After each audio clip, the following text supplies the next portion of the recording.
this lesson, we'll get started with the vMix interface and setup of a project.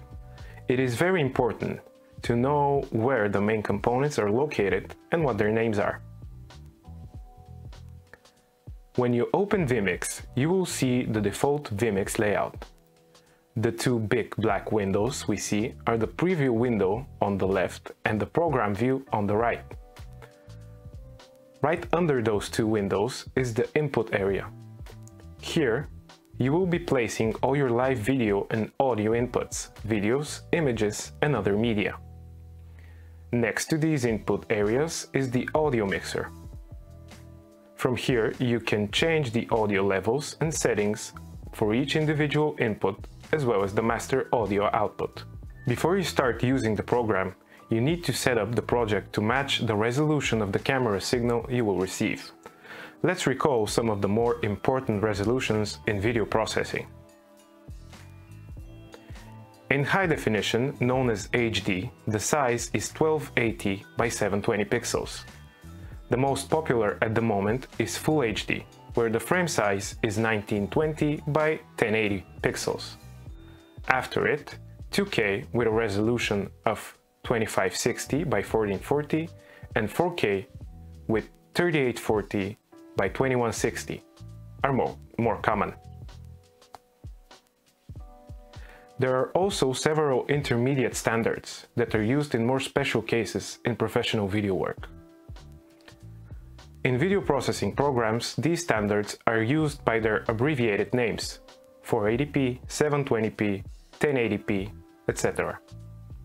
The other two important features to consider are the TV broadcast video standard that the camera has and the number of frames per second. Regarding the first characteristic, there are several world standards, but two of them are most common: PAL and NTSC.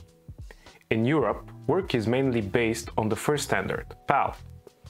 In terms of the number of frames per second, the most commonly used are 24, 25, 50 and 60. The higher the number, the greater the load on the computer, and the video signal may break in the program.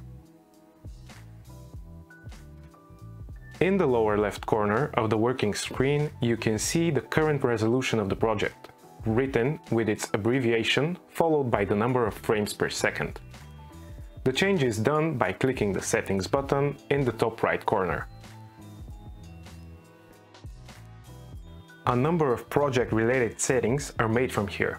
For example, from the About option, you can see which versions of the program you are working with. But now we will pay attention to the resolution that can be set in the Display section. From the Master Frame Rate drop-down menu, select the video standard and the number of frames per second that will be used. The resolution is set in output size. When a change is made in the field and the OK button is clicked, a message to restart the program will appear, which must be confirmed with the Yes button.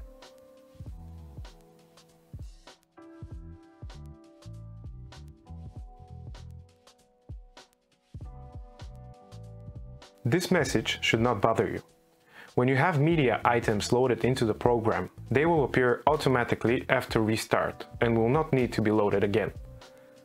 Those are some of the first steps you will need to make when working with the vMix software. Thank you for watching.